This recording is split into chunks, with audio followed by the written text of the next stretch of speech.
À, là gần đây thì hồi sáng tao sẽ mà sửa của nhau mà sửa một con game sao?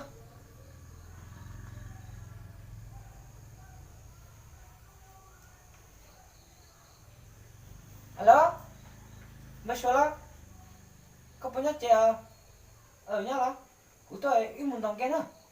Ô lên đi, chụp không tin tao sẽ cởi đi. Cơ trong.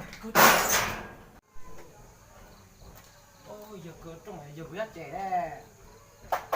Mà sửa có nhá cewek nhá là 그냥 가라. 자, 좀 stay nè.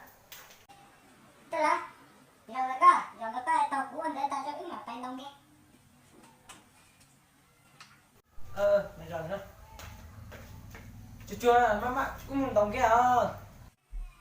Ê, của tôi chưa muốn nghe đây, mà cầm bầu của.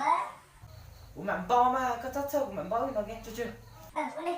Mà cầm bầu này, tập được cũng đỡ chia đâu. Làm.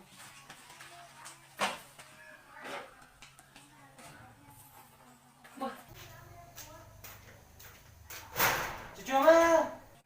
Tao mà chỉ số tao thôi mà. Ôi, thế nào? Đây.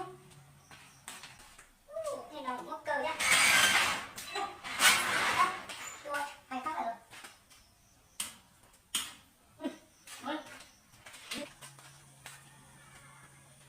Chỗ luôn mày chưa. Giờ đây có tôi luôn, mày tao nó cũng tôi mày nè. Kia. Tập đi đó má, tập đi tao vô, tụi theo.